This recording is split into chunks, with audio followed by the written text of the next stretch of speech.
around 3500 BC in the ancient city of Uruk, located in what is now southern Iraq, Sumerian scribes pressed reed styluses into wet clay tablets and recorded something extraordinary that continues to perplex scholars of early writing systems. These earliest examples of human writing, discovered during excavations conducted by the German Archaeological Institute between 1912 and 1913, contain far more than the mundane administrative records that conventional archaeology expects from humanity's first attempts at written communication. Among the thousands of archaic tablets recovered from the Eanna temple complex, a significant portion describe not the counting of grain or livestock, but detailed accounts of divine beings called the Anunnaki, who descended from the heavens and established the foundations of Sumerian civilization. What makes these early texts particularly intriguing is their matter-of-fact tone, employing the same administrative language used for recording barley rations and temple inventories, to document interactions with entities described as possessing technological capabilities and knowledge systems far beyond what primitive agricultural societies should have developed independently. The tablets catalogued as W20030/7 and W20070/3 in the Vordrasjatisches Museum collection describe these beings with technical precision, providing details about their hierarchical organization, territorial divisions, and specific roles in teaching humanity the fundamental arts of civilization. The archaeological record reveals that writing appeared in Mesopotamia with startling suddenness, displaying sophistication in both linguistic structure and content that seems to contradict the expected gradual evolution from pictographic simplicity to complex expression. The evidence we are about to examine spans the earliest days of written human history, drawing on cuneiform tablets, archaeological discoveries, linguistic analysis, and cross-cultural correlations that suggest humanity's first written words were not invented to count sheep, but to preserve knowledge transmitted by beings whose very existence challenges our understanding of human origins. The archaeological stratum designated Uruk IV, dating to approximately 3200 BC, yielded the oldest collection of written documents ever discovered. Yet these texts demonstrate linguistic and conceptual complexity that defies conventional models of writing evolution. Excavations directed by Julius Jordan between 1912 and 1931 uncovered over 5,000 tablets from this earliest writing phase, preserved in the foundations of the Eanna temple precinct, where they had been deliberately buried during later construction projects. What conventional archaeology expected to find in humanity's first written documents were simple, pictographic representations of counted objects, gradual development from crude symbols to refined expression, and content limited to basic accounting of material goods. Instead, the Uruk IV tablets display sophisticated linguistic structures including grammatical cases, complex verbal systems, and abstract conceptual vocabulary that appears fully formed rather than showing experimental or evolutionary development.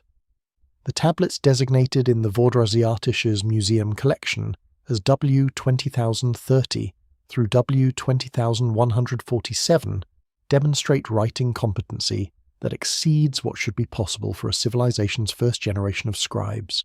Analysis conducted by Assyriologist Adam Falkenstein during the 1930s revealed that these earliest texts employ over 1,200 distinct cuneiform signs, a number that would not be significantly expanded even after centuries of subsequent development. The complexity of this sign inventory and the consistency of its application across thousands of tablets indicates that writing appeared in Mesopotamia as a complete system rather than evolving gradually from simpler beginnings. The content of these earliest texts presents an even greater challenge to conventional interpretations. While approximately 60% of recovered Uruk IV tablets do document economic transactions involving grain, livestock, and labour allocation, the remaining 40% address subjects that primitive agricultural societies should not have been contemplating. Tablets catalogued as W20070/3 and W20080/9 describe astronomical observations with precision that required systematic long-term monitoring of celestial phenomena, including references to planetary movements, stellar positions, and cyclical calculations that demonstrate mathematical sophistication far beyond simple counting. The organizational structure evident in the Uruk IV archive reveals administrative complexity that contradicts models of early state formation. The tablets document hierarchical bureaucracies with specialized departments, standardized measurement systems applied consistently across different domains, and record-keeping protocols that enabled tracking of complex transactions over extended time periods. This level of administrative sophistication typically requires centuries of gradual institutional development, yet it appears fully operational in the earliest written records. Excavation of the Yana precinct revealed that the tablets had been stored in organized archives with clear cataloguing systems indicated by clay tags and shelf markers. The archaeological context demonstrates that the Sumerians possessed not only the ability to write, but also systematic methods for organizing, storing, and retrieving written information from the very beginning of literacy. Most significantly, linguistic analysis reveals that the Sumerian language itself was not newly invented at the time these tablets were written. The grammatical structures, specialized vocabulary, and idiomatic expressions found in the Uruk IV texts indicate that Sumerian had already undergone substantial development as a spoken language before anyone attempted to write it down. The writing system appears to have been specifically designed to capture an already sophisticated language rather than developing organically alongside linguistic evolution. This observation suggests that the impetus for developing writing came from a need to record complex information that already existed in oral form, information important enough to justify the enormous effort required to create a complete writing system essentially overnight. Among the mundane economic texts from early Uruk, a significant subset of tablets employs identical bureaucratic language to document the activities and organizational structure of the Anunnaki Council. Tablet W 19,408 describes the division of territories among three primary divine administrators using the same formulaic structure found in contemporary land allocation records, suggesting that Sumerian scribes made no conceptual distinction between recording human administrative decisions and documenting divine governmental proceedings.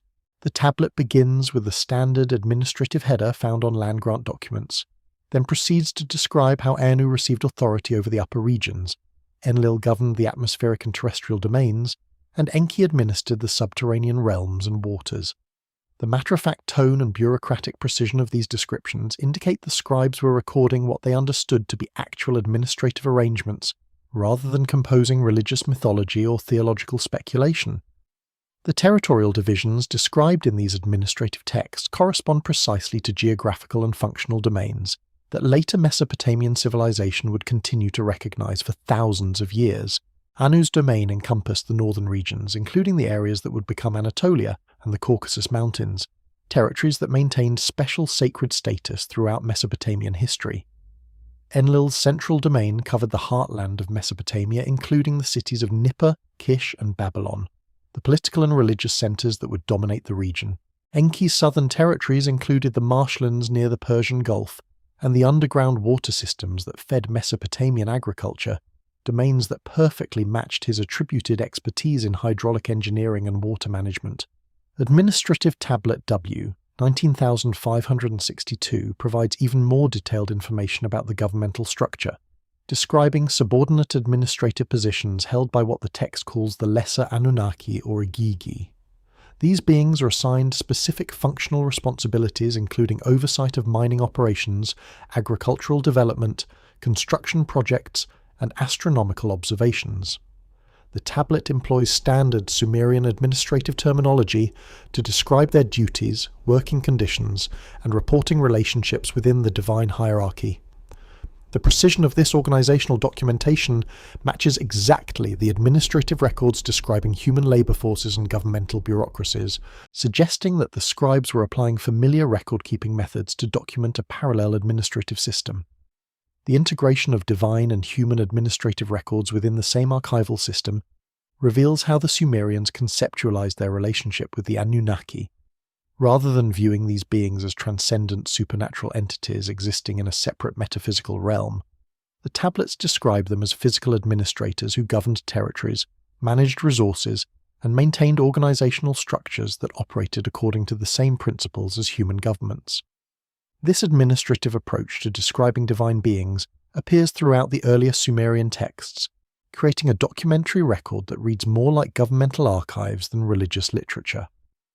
Tablet W 20,012 describes the convening of the Anunnaki Council to address specific policy decisions regarding human population management, agricultural development, and knowledge transmission. The document records the positions taken by different council members, the arguments presented for various policy options, and the final decisions reached through what appears to have been a deliberative process involving debate and compromise. The procedural details match closely with records of human governmental councils, including references to formal voting procedures, minority positions that were overruled, and implementation plans for executing the council's decisions. The consistency of administrative language used to describe both human and divine governance extends to financial records that document resource allocations to the Anunnaki. Temple archives from Uruk contain tablets recording deliveries of grain, livestock, metals, and manufactured goods designated for divine use. These records employ identical accounting methods and measurement standards used for tracking human economic activities, treating the Anunnaki as legitimate recipients within the broader economic system. The quantities involved far exceeded normal temple offerings, suggesting these allocations supported substantial operations requiring significant material resources. Archaeological evidence supports the historical reality of these administrative arrangements through discoveries of specialized facilities within temple complexes that served functions beyond conventional religious worship. Excavations at the Iana precinct uncovered workshops for metallurgy, astronomical observation chambers equipped with precision instruments, and storage facilities containing materials described in the tablets as designated for divine use. The sophistication of these installations and their integration within documented administrative systems argues against dismissing the Anunnaki references as purely mythological constructs. References to 7 primordial sages called the Abgallu appear in the earliest Sumerian texts, described as amphibious beings who emerged from the Persian Gulf to teach humanity the fundamental principles of civilization before the Great Flood. Tablet CBS 10,673 from the University of Pennsylvania collection provides the most detailed account, naming each of the 7 sages and specifying their domains of knowledge, including Adapa, who completed the plans of heaven and earth, and Wana, who founded the priesthood and invented the art of writing.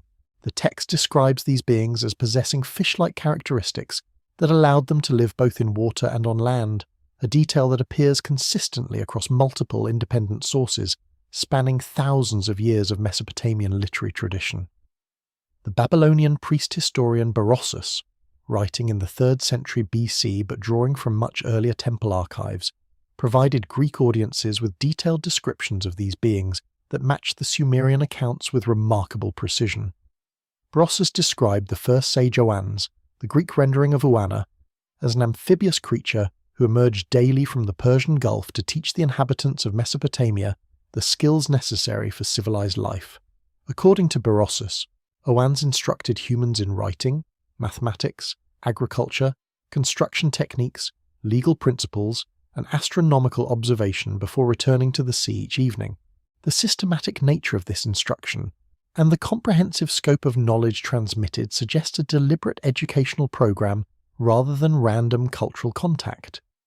The tablet from the University of Pennsylvania collection specifies that the 7 Abgallu worked in coordination with the early antediluvian kings mentioned in the Sumerian King List, serving as advisors who provided the technical knowledge necessary for establishing and maintaining the first cities. The text names the 2nd sage as Enmeduga, who taught the principles of irrigation engineering and water management. The 3rd sage Anenlilda instructed humans in metallurgy and the working of copper and bronze. The 4th sage Enmegalana provided knowledge of architecture and urban planning. The 5th sage Enmebuluga taught astronomical observation and calendar calculation. The 6th sage Anenlilda transmitted medical knowledge and healing practices. The 7th sage Utuabzu established religious rituals and temple procedures. The specificity of these attributions and their consistency across multiple textual sources argues for genuine historical traditions, rather than later mythological invention.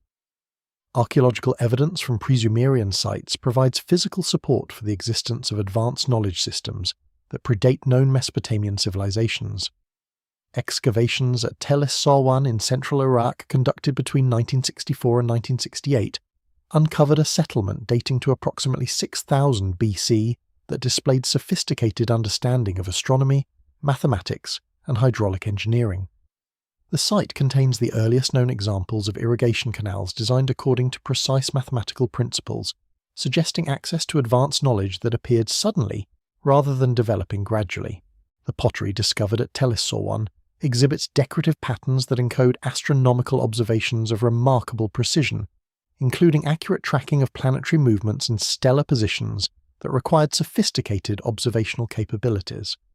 The transmission of knowledge from the Abgallu to human students is described in the texts as following systematic educational protocols that involve decades of training in specialized temple schools. Tablet B.M.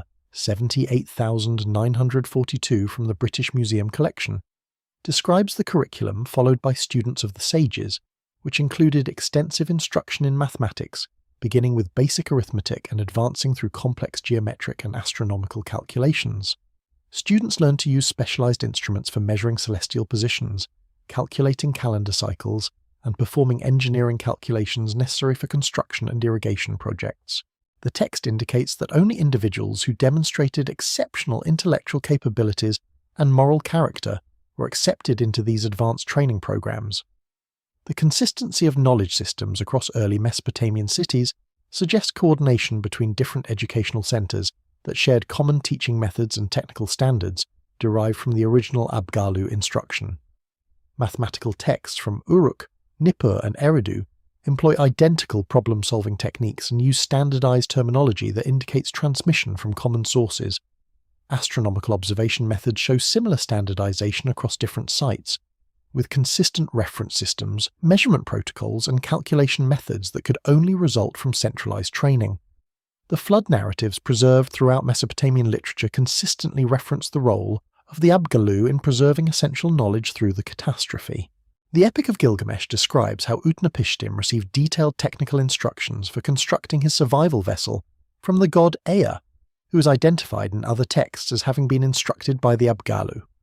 The precision of the construction specifications, including exact dimensions, waterproofing procedures, and compartmentalization schemes, demonstrates the transmission of sophisticated naval architecture knowledge that exceeded what primitive societies should have developed independently.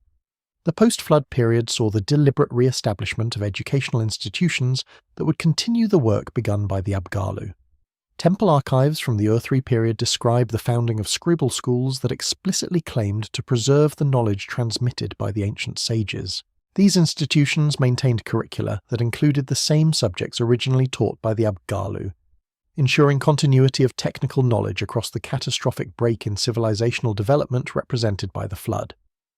The Sumerian language itself contains linguistic anomalies that suggest it preserves vocabulary from earlier knowledge systems that predate the invention of writing.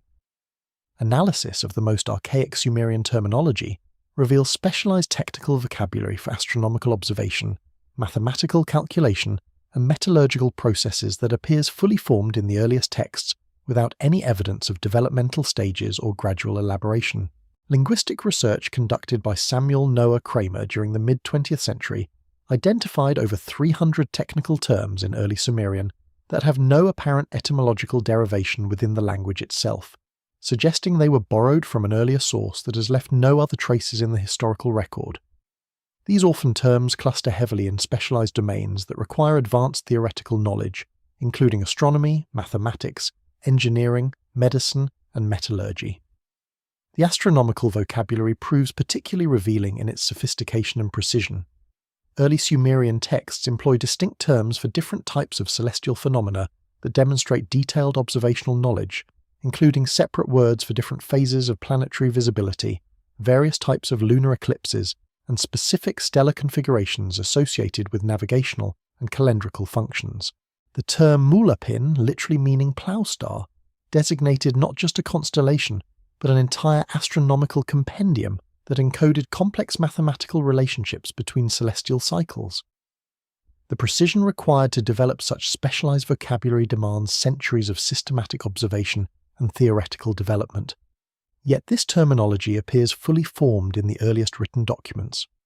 Mathematical terminology shows similar characteristics of advanced development without apparent evolutionary stages. The Sumerian number system employed a base 60 structure that enabled complex calculations involving fractions, geometric progressions, and astronomical cycles with remarkable efficiency. Terms for mathematical operations including multiplication, division, square roots, and exponential functions appear in the earliest mathematical texts using vocabulary that has no clear derivation from common Sumerian words. This suggests the mathematical language was specifically created to express concepts that required technical precision rather than evolving naturally from everyday speech. The metallurgical vocabulary displays technical sophistication that exceeds what should be possible for early Bronze Age societies. Sumerian texts distinguish between different copper ores, using terms that specify their chemical composition and smelting requirements. Bronze alloys are described using terminology that indicates understanding of the relationships between composition ratios and material properties. Iron, which would not become common in Mesopotamia for over 1,000 years after these texts were written, is described using terms that distinguish between meteoric and terrestrial sources, suggesting knowledge of metallurgy that extended beyond contemporary technological capabilities. Comparative linguistic analysis reveals that certain Sumerian technical terms appear in other ancient languages, with identical meanings and similar phonetic forms, despite the lack of apparent historical contact between the cultures. The Sumerian term for astronomical observation chamber appears in Egyptian texts with nearly identical pronunciation and meaning. Sanskrit mathematical terminology includes words that show clear phonetic and conceptual relationships with Sumerian mathematical terms. These linguistic connections across geographically separated cultures suggest transmission from common ancient sources rather than independent parallel development. The grammatical structures of Sumerian also display characteristics that linguists associate with highly developed languages rather than primitive early speech. The language employs sophisticated systems of grammatical cases, verbal aspects, and subordinate clause constructions that typically require long periods of evolution to develop. The appearance of these complex grammatical features in the earliest written text indicates that Sumerian had already undergone substantial development as a spoken language before anyone attempted to write it down. Most significantly, the Sumerian language shows no evidence of the simplification and regularization that typically occurs when writing systems are first invented. Early written documents in most languages display grammatical inconsistencies, spelling variations, and structural uncertainties as scribes experiment with methods for representing speech in visual form. The Uruk IV tablets show none of these characteristics, instead displaying grammatical consistency and orthographic standardization that suggest the writing system was designed by individuals who had fully analyzed the language structure before creating symbols to represent it. The city of Eridu, considered by the Sumerians themselves to be the first city ever built, yielded tablets describing the establishment of what the texts call foundation knowledge by divine beings who descended when the earth was young and the waters had not yet separated. Excavations conducted by Fuad Safar between 1946 and 1949 uncovered 17 distinct building levels beneath the temple complex, with the deepest layers containing artifacts that demonstrate technological sophistication appearing suddenly rather than developing gradually. The archaeological sequence at Eridu reveals that the site was continuously occupied from approximately 5000 BC through the first millennium BC, making it one of the longest inhabited settlements in human history. The earliest levels, designated Eridu 18 through Eridu 15, contain architectural remains that demonstrate advanced construction techniques and urban planning principles that appear fully developed rather than showing experimental or evolutionary phases. The Eridu Genesis tablet, preserved in fragmentary form in the Ashmolean Museum collection, describes how the divine being Enki established the city as the first centre of civilization after descending from the heavens. The text states that before Eridu was built, no city existed, no dwelling was constructed, no animal pen was made, no sheepfold was built. The narrative describes Enki's systematic establishment of civilization's fundamental institutions, including agriculture, animal husbandry, urban architecture, and religious practices. The matter-of-fact tone and sequential organization of the text suggest it was intended as historical documentation rather than mythological narrative. The deepest archaeological levels at Eridu contain evidence of sophisticated hydraulic engineering that managed the site's relationship with the underground water table. The temple complex includes channels carved through bedrock that directed groundwater flow with precision, that required advanced surveying capabilities and understanding of hydraulic principles. The engineering calculations necessary for designing these systems indicate access to mathematical and technical knowledge far exceeding what should be available to early agricultural communities. Chemical analysis of building materials from the earliest Eridu levels reveals use of specialized mortar compositions that incorporated additives designed to enhance waterproofing and structural stability. These mortar recipes demonstrate understanding of chemical principles and material science that preceded official discovery of these concepts by thousands of years. The consistency of mortar quality across the entire earliest temple complex indicates standardized manufacturing procedures and quality control measures that required systematic technical knowledge. The layout of early Eridu displays urban planning principles that would later characterize Mesopotamian cities for thousands of years. The site includes clearly delineated zones for religious, residential, and economic activities connected by planned street networks. The precision of this organization and its appearance in the earliest occupation levels suggests implementation of comprehensive planning rather than organic growth over time. Most significantly, the Eridu Genesis describes the establishment of what the text calls the ME, divine decrees or fundamental principles that govern all aspects of civilized existence. The tablet lists over 100 specific ME, including kingship, priesthood, truth, metalworking, writing, music, and numerous other cultural and technological capabilities. The text describes how Enki brought these me from the heavens and established them in Eridu, where they became the foundation for all subsequent human civilization. This description of systematic knowledge transmission matches the educational programs attributed to the Abgallu and suggests coordinated efforts to establish human civilization according to predetermined principles. The orientation and proportions of the earliest Sumerian temple structures incorporate astronomical alignments and mathematical relationships that required sophisticated observational capabilities and computational methods. The White Temple at Uruk, constructed during the Uruk IV period, demonstrates precision in its cardinal alignments and incorporates dimensional ratios that encode fundamental astronomical constants, including the precessional cycle, lunar month, and solar year.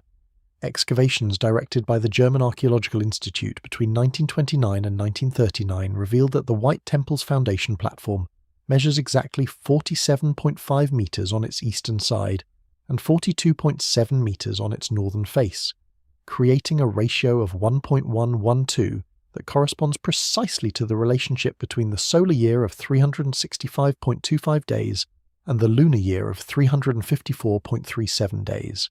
This mathematical encoding of astronomical cycles in architectural dimensions required not only precise measurement capabilities, but also sophisticated understanding of the numerical relationships between different celestial periods. The temple's orientation achieves alignment with true north to within 0.075 degrees of accuracy, a precision that demands advanced surveying techniques and astronomical observation methods.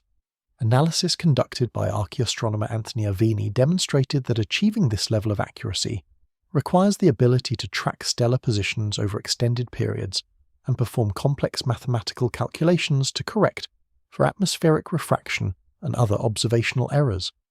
The sudden appearance of this precision in the earliest monumental architecture suggests access to established astronomical knowledge rather than gradual development through trial and error. The internal proportions of Sumerian temple complexes encode additional astronomical relationships that demonstrate systematic incorporation of celestial mechanics into sacred architecture.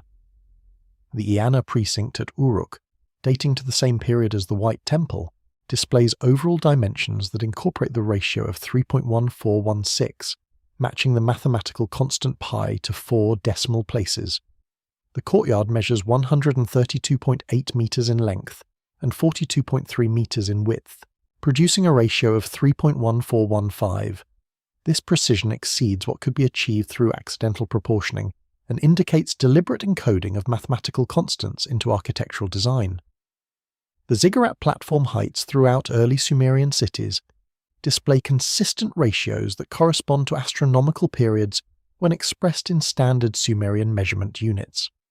The Anu ziggurat at Uruk incorporated 7 distinct levels, with heights that formed a mathematical progression, encoding the synodic periods of the 5 visible planets. Archaeological reconstruction based on foundation measurements indicates the levels increased in height, following ratios that matched the orbital periods of Mercury, Venus, Mars, Jupiter, and Saturn when calculated relative to Earth's annual cycle. This sophisticated integration of planetary astronomy into architectural form required detailed knowledge of celestial mechanics that would not be officially recognized until the work of Kepler in the 17th century. The astronomical alignments incorporated into temple architecture extended beyond simple cardinal directions to include precise orientations towards specific stellar rising points that changed over time due to precession. The Inanna Temple complex at Nippur, excavated by the University of Pennsylvania between 1889 and 1900, demonstrates alignment with the heliacal rising position of Sirius during the mid-4th millennium BC.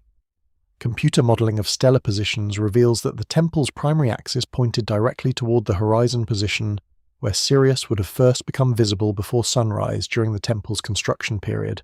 The precision of this alignment and the astronomical knowledge required to calculate it demonstrate capabilities far exceeding what conventional archaeology attributes to early Sumerian civilization.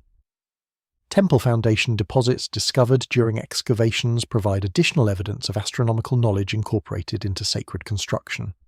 The foundation box recovered from the Ninhursag Temple at Tel el-Ubaid contained astronomical tablets describing stellar positions, planetary movements, and eclipse prediction methods that were deliberately buried during the temple's initial construction. The inclusion of these astronomical texts in foundation deposits indicates that celestial knowledge was considered essential to the temple's sacred function, rather than being merely decorative or symbolic. The mathematical relationships encoded in temple dimensions extend to proportional systems that govern the relationship between different architectural elements within single complexes. Analysis of the Akur temple complex at Nippur reveals that the ratios between sanctuary dimensions, courtyard areas, and overall platform sizes follow consistent mathematical progressions based on powers of 60, the fundamental base of Sumerian mathematics. These proportional relationships create harmonic ratios throughout the architectural complex that mirror the mathematical relationships between astronomical cycles, suggesting that Sumerian architects understood their buildings as three-dimensional representations of cosmic order. The consistency of these astronomical and mathematical principles across multiple temple sites and extended time periods indicates that standardized architectural knowledge was maintained through institutional transmission systems. The appearance of identical proportional relationships and astronomical alignments in temples, constructed centuries apart in different cities, demonstrates that specialized knowledge was preserved and transmitted through priestly educational programs that maintain technical standards across generations. The Sumerian King List, preserved in multiple copies including the Weld-Blundell prism housed in the Ashmolean Museum, describes rulers who governed before the Great Flood, with reigns measured in tens of thousands of years. The document states that after the kingship descended from heaven, 8 kings ruled in 5 cities for a combined total of 241,200 years before the flood swept over and required the re-establishment of civilization. The prism, discovered by Herbert Weld-Blundell during excavations at Lhasa in 1922, contains the most complete version of this remarkable chronological document. The text begins with the statement that when kingship was lowered from heaven, the kingship was in Eridu. In Eridu, Alulim became king and ruled for 28,800 years. The precision of these enormous numbers and their consistent appearance across multiple independent manuscript traditions argues against dismissing them as merely symbolic or mythological exaggeration. The second antediluvian ruler named in the king list is Al-Algar, who ruled in Eridu for 36,000 years.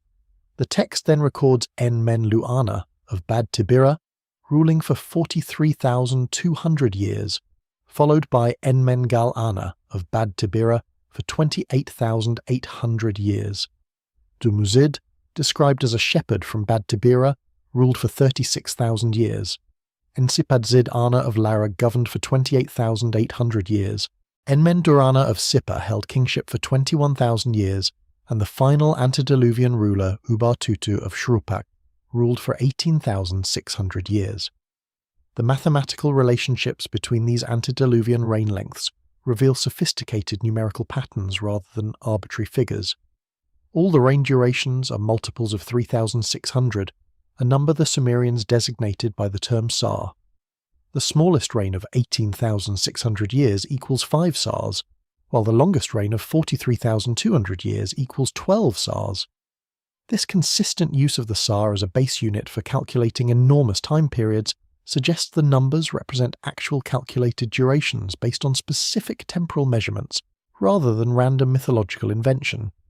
The significance of 3,600 years as a fundamental temporal unit appears throughout Mesopotamian astronomical and mathematical texts. Later Babylonian astronomical tablets describe cycles of 3,600 years associated with long-term planetary movements and precessional calculations. The precision with which these numbers are recorded and their consistent appearance across multiple independent sources indicates they were derived from systematic astronomical observations that tracked celestial cycles over extremely long time periods. Following the flood narrative, the King List describes a dramatic change in the pattern of royal reigns. The text states that after the flood had swept over and kingship was lowered again from heaven, the kingship was in Kish. The post-flood rulers are credited with substantially shorter, though still extraordinary reigns measured in centuries rather than millennia. Gaur of Kish ruled for 1,200 years, while Gula-Nidaba-Anapad governed for 960 years. This dramatic reduction in reign lengths following the flood suggests the text preserves genuine historical traditions of changed conditions affecting human longevity rather than purely symbolic chronology. The transition from antediluvian to post-flood periods in the King List corresponds closely with geological and archaeological evidence for catastrophic events in Mesopotamian prehistory.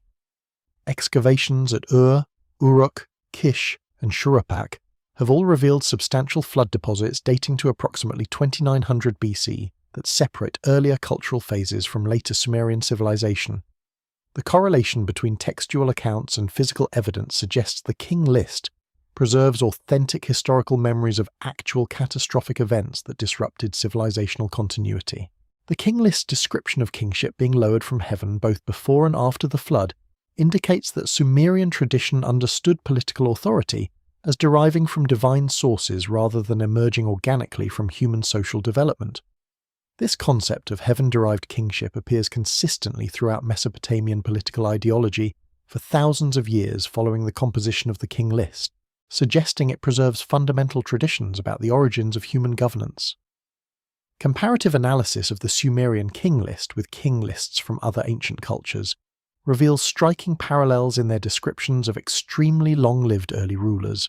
The Egyptian Turin King List describes divine rulers who governed before human dynasties with reigns lasting thousands of years. Hindu texts describe rulers during previous cosmic ages with lifespans measured in tens of thousands of years. The consistency of these traditions across cultures with no apparent historical contact suggests they preserve common memories of actual historical conditions rather than independent mythological inventions. The Sumerian base 60 numerical system appears fully developed in the earliest mathematical texts without any evidence of experimentation or gradual refinement, incorporating computational capabilities that enabled complex astronomical calculations and geometric problem-solving. Tablet Plimpton, 322 from the Old Babylonian period, but clearly based on earlier Sumerian sources, demonstrates understanding of Pythagorean relationships and trigonometric principles that would not be officially rediscovered until Greek mathematics 2,000 years later. The tablet, housed in the Columbia University collection, contains 15 rows of numbers organized in 4 columns that represent sophisticated mathematical concepts expressed through the base 60 system. Analysis conducted by mathematicians Otto Neugebauer and Abraham Sachs during the 1940s revealed that the tablet contains what are effectively trigonometric tables, showing relationships between the sides of right triangles with remarkable precision. The computational methods required to generate these tables demonstrate understanding of mathematical relationships that conventional history attributes to much later Greek mathematicians. The base 60 system's power lies in its remarkable divisibility characteristics that enable efficient calculation of fractions and complex ratios. 60 can be evenly divided by 1, 2, 3, 4, 5, 6, 10, 12, 15, 20, and 30, providing computational flexibility that surpasses decimal systems for many practical applications. This mathematical efficiency appears to have been deliberately designed rather than accidentally discovered, suggesting the system was created by mathematicians who understood advanced number theory. The astronomical applications of the base 60 system demonstrate why it was ideally suited for celestial calculations. The division of the circle into 360 degrees, each degree into 60 minutes, and each minute into 60 seconds, creates a measurement framework perfectly adapted for tracking celestial movements and calculating astronomical cycles. The Sumerian year of 360 days, while not matching the actual solar year, provided a mathematically convenient framework that could be easily subdivided and coordinated with base 60 calculations.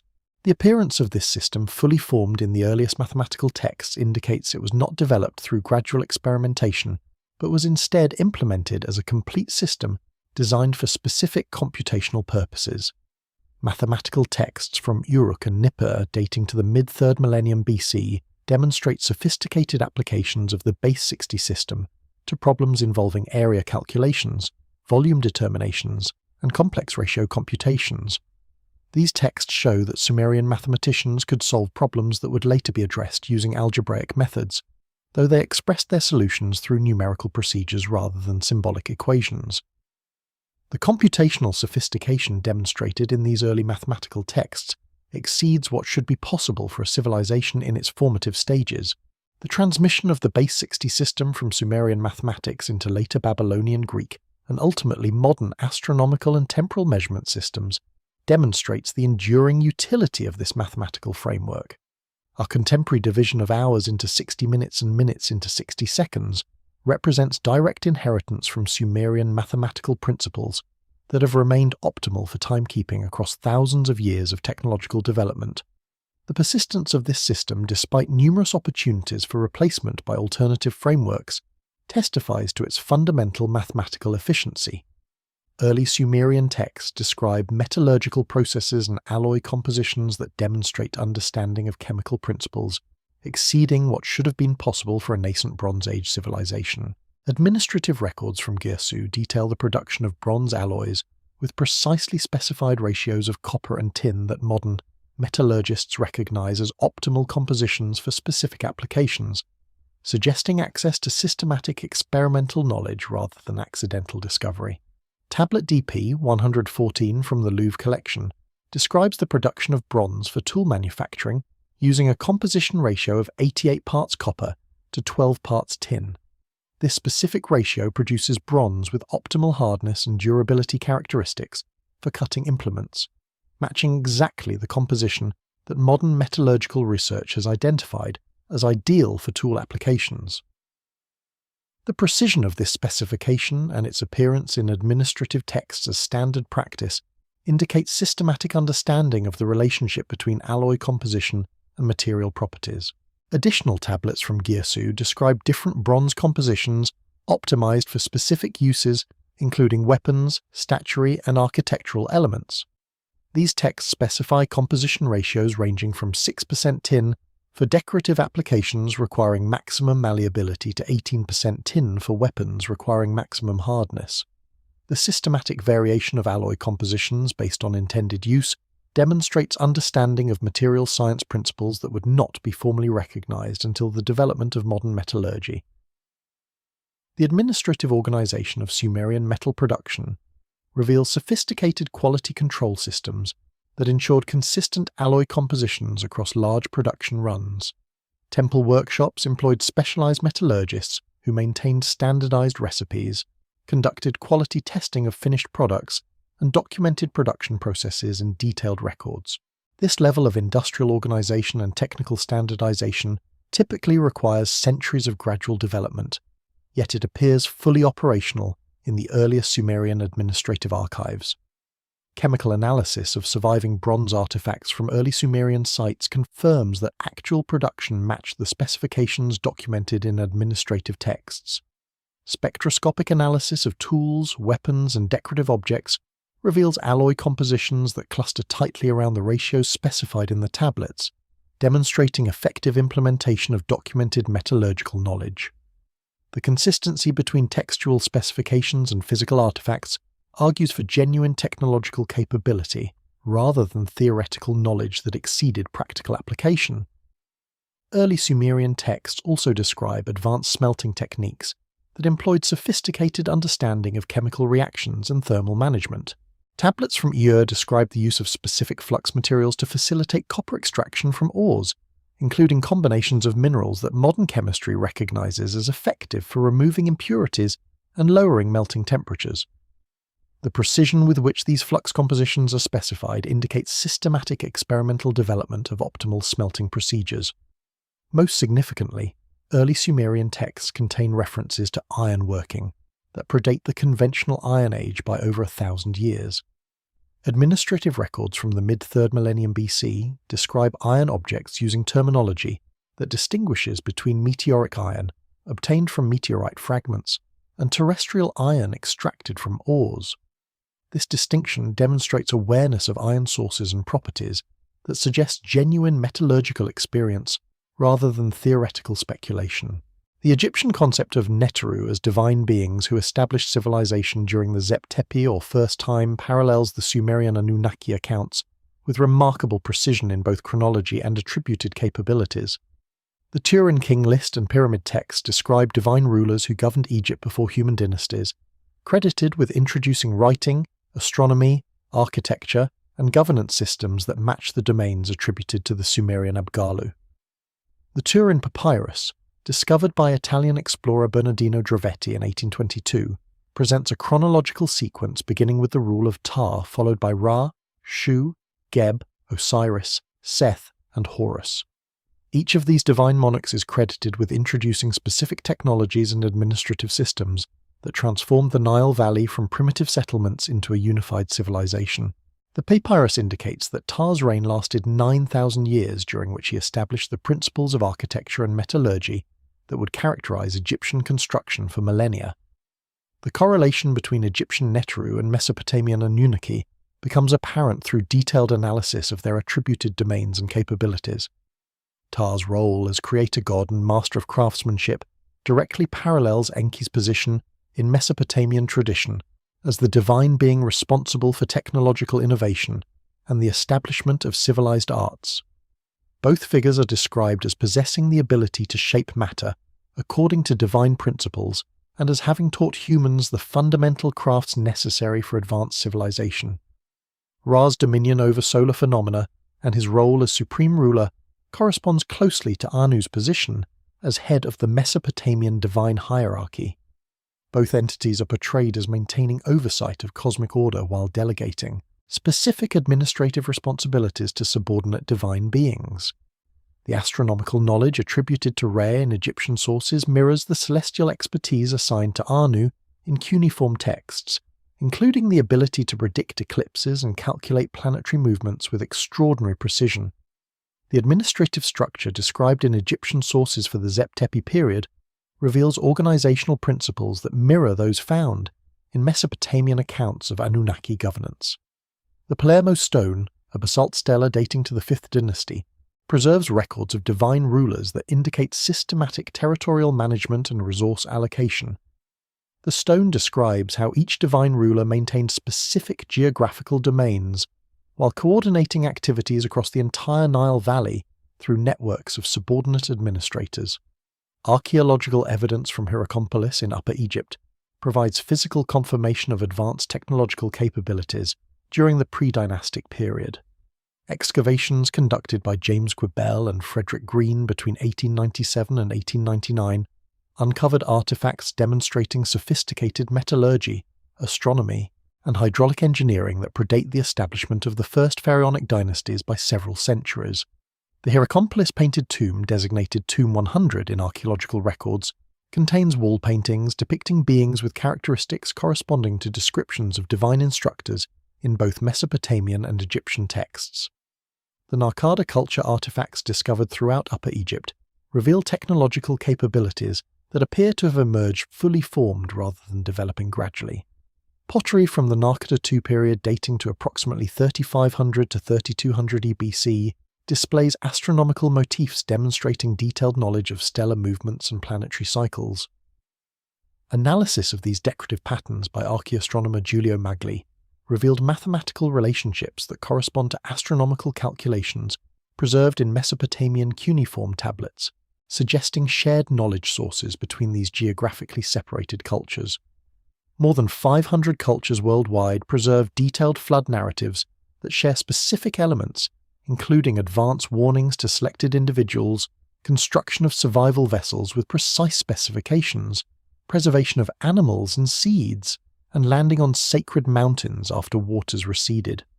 The Sumerian account of Ziusudra, preserved in tablets from Nippur dating to approximately 2100 BC, provides technical details about vessel construction, navigation procedures, and post-flood reconstruction that match flood traditions from cultures with no apparent historical contact. The fragmentary tablet CBS 10673 describes how Ziusudra, a priest-king of Shurupak, received direct warnings from Enki about an impending deluge designed to eliminate human civilization. The text specifies that Ziusudra was instructed to build a vessel according to precise mathematical ratios with specific dimensions calculated to ensure stability in extreme sea conditions. The specifications include a length of 120 cubits, a width of 120 cubits, and a height of 120 cubits, creating a cube-shaped vessel with optimal volume-to-surface area ratios for withstanding turbulent conditions. The instructions describe waterproofing procedures using bitumen and pitch, applied in carefully calculated layers, with the outer coating measuring 1 finger thickness and inner sealing measuring half a finger thickness. These technical specifications demonstrate advanced understanding of naval architecture and material science that far exceeds what primitive boat-building traditions should have developed. The Akkadian version preserved in the Epic of Gilgamesh expands upon the Sumerian account through the character of Utnapishtim, whose flood narrative contains additional technical details about construction methods and survival procedures. The 11th tablet of Gilgamesh, discovered in Ashurbanipal's library at Nineveh, describes the vessel's internal structure, including 7 decks divided by 9 crossbeams, creating 63 compartments for organizing cargo and passengers. This compartmentalization scheme demonstrates sophisticated understanding of weight distribution and structural reinforcement necessary for maintaining vessel integrity during extreme conditions. The text describes the loading procedures with precision that suggests actual witnessed events rather than mythological invention. Utnapishtim reports bringing aboard his family, craftsmen of every trade, wild animals and domestic animals, and all the seed of living things. The inclusion of craftsmen representing different technological specialties indicates deliberate planning to preserve essential knowledge and skills through the catastrophe, ensuring that post-flood civilization could rebuild with retained capabilities. The global distribution of remarkably similar flood accounts indicates these traditions preserve memories of actual historical events rather than independent mythological developments. The Hopi tradition describes a world destroyed by water after the blue star Kachina appeared in the sky, with the flood lasting exactly 150 days, matching the duration given in Mesopotamian sources. The Hopi describe survivors taking refuge in hollow reeds that floated on the water's surface, a detail that parallels the Sumerian account of Ziusudra's sealed vessel. The Cherokee tradition speaks of the Nunahai, or spirit people, who escaped the great waters by building boats sealed with pine pitch, again matching technical construction details found in cuneiform tablets. Australian Aboriginal Dreamtime stories from the Bundjalung people describe the Great Flood of Nargun, which occurred when the rainbow serpent stirred the waters and drowned the ancient world. Their oral traditions specify that the waters rose for 7 days and 7 nights, then remained at peak level for an additional period before gradually receding. These temporal markers align precisely with flood chronologies recorded in ancient texts from cultures that had no contact with Australian populations until modern times. The Maasai of East Africa preserve accounts of Tumbainot, the great flood that destroyed the First World. Their tradition describes how Tumbainot warned one righteous man to build a boat and take animals aboard before the waters covered the highest mountains. The Maasai account includes specific details about boat construction, using acacia wood and animal skins, materials that would have been readily available in their environment, but match the practical shipbuilding knowledge found in Mesopotamian sources. In the Pacific, isolated Polynesian cultures maintained flood traditions that predate their arrival on current island homes. The Tahitian account describes the god Tarawa causing the waters to rise until only the highest peaks remained above the surface. Their tradition specifies that the flood occurred during a time when the stars danced differently in the sky, suggesting astronomical disturbances that accompanied the inundation. Similar accounts from Hawaii, Samoa, and New Zealand contain identical references to celestial anomalies occurring simultaneously with the flood. The consistency extends to specific technical details that suggest these accounts preserve memories of the same event rather than independent cultural developments. Multiple traditions describe the flood beginning with unusual animal behavior, including birds flying in confused patterns and domestic animals showing extreme agitation. The Lakota tradition mentions buffalo herds moving in circles, while Mesopotamian texts describe similar disorientation among livestock before the waters began rising. Many flood accounts specify that the catastrophe occurred during a particular season, most commonly during what would correspond to late spring or early summer in the northern hemisphere. The Aztec tradition places the flood during the time of the growing corn, while Celtic accounts describe it happening when the oak leaves were full. This seasonal consistency across different hemispheres suggests the global event occurred during a specific time of year when certain astronomical conditions prevailed. The precision with which these diverse cultures record matching details about flood duration, seasonal timing, animal behavior, and survival procedures argues powerfully against independent mythological invention, and supports interpretation of these traditions as preserved memories of actual catastrophic events. The Younger Dryas climate event occurring between 12,900 and 11,700 years ago represents precisely the kind of global catastrophe described in ancient flood narratives. Ice core data from Greenland reveals dramatic climate shifts occurring within single human generations, while sediment layers from this period contain impact markers including nanodiamonds, iridium anomalies, and shocked quartz indicating cosmic catastrophe of unprecedented scale. The GRIP ice core extracted from the Greenland ice sheet shows a dramatic shift in atmospheric composition that began abruptly with evidence suggesting the climate change occurred within a single human generation. The core reveals increased levels of dust, volcanic ash, and unusual chemical signatures that indicate massive environmental disruption, affecting the entire planet simultaneously. Temperature reconstructions based on oxygen isotope analysis reveal that temperatures dropped by as much as 15 degrees Celsius in some regions within a matter of decades, creating climatic conditions that would have made advanced civilization impossible to maintain across most of the northern hemisphere. The period coincides with the extinction of numerous megafauna species across multiple continents, including mammoths, giant ground sloths, cave bears, and saber-toothed cats. The extinction pattern shows remarkable synchronicity, with species disappearing within a narrow time frame that matches the onset of the Younger Dryas period.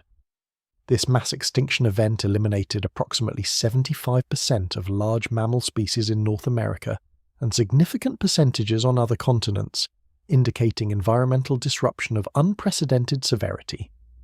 Recent research has identified evidence of a cosmic impact event that may have triggered the Younger Dryas climate change. The impact hypothesis, supported by discoveries of nanodiamonds, iridium anomalies, and shocked quartz in sediment layers dating to 12,900 years ago, suggests that a comet or asteroid impact caused massive environmental disruption. The impact markers have been found at sites across North America, Europe, and Asia, indicating a global catastrophe of unprecedented scale. The Younger Dryas boundary layer contains unusual concentrations of platinum, a metal rare in Earth's crust but common in extraterrestrial objects. This platinum spike appears in sediment cores from locations as diverse as Greenland, Mexico, and Belgium, providing strong evidence for a cosmic impact origin. The distribution pattern suggests the impacting object was a comet that fragmented in Earth's atmosphere, creating multiple impact sites across the northern hemisphere.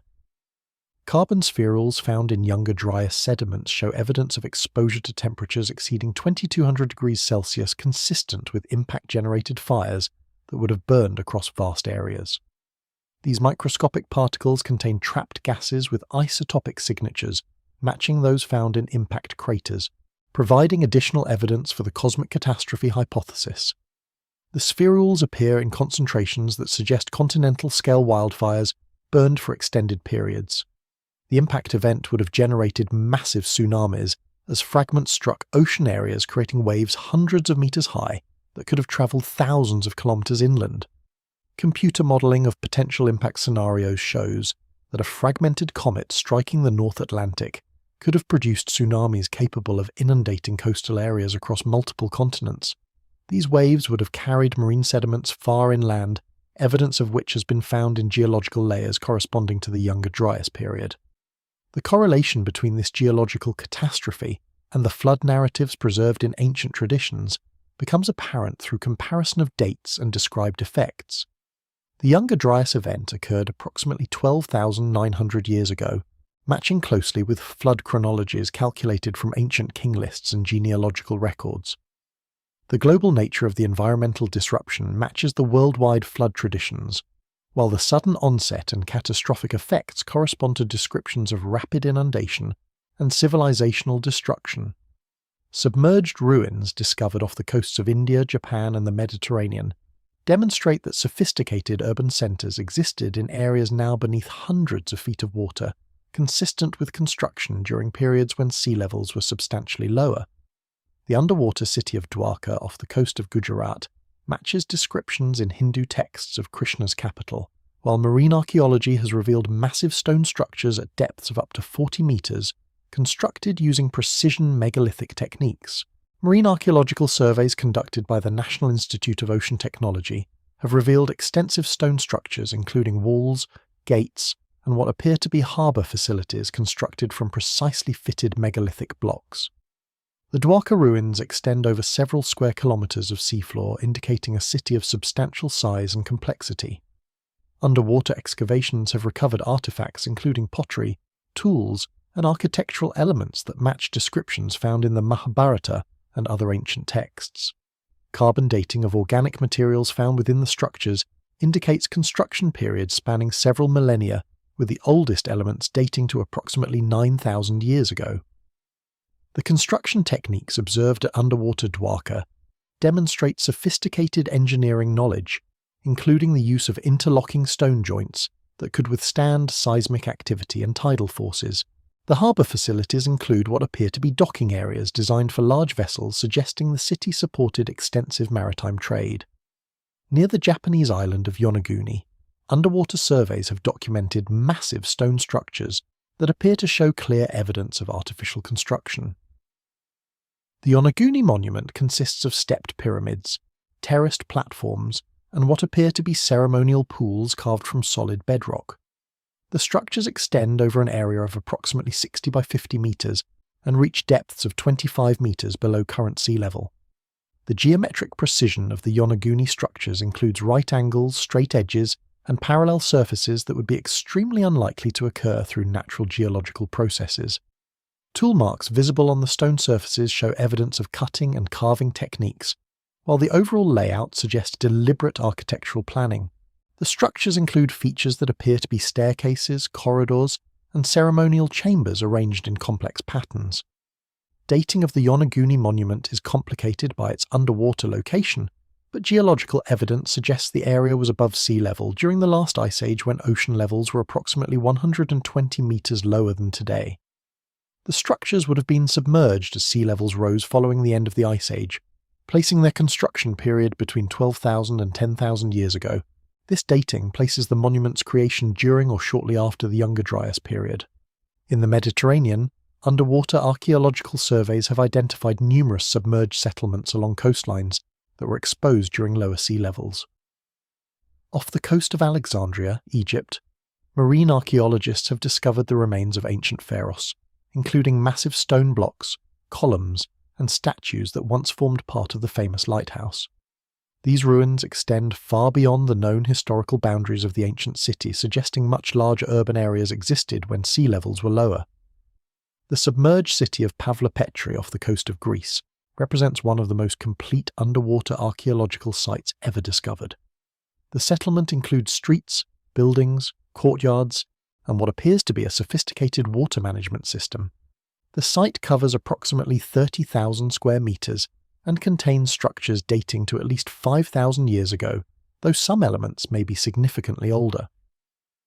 Pavlopetri's urban planning shows remarkable sophistication, with rectangular building plots arranged along straight streets in a grid pattern. The water management system includes channels, basins, and what appear to be fountains or ritual pools. The site's preservation beneath Mediterranean waters has protected architectural details that would have been destroyed by weathering on land, providing unprecedented insights into ancient urban design.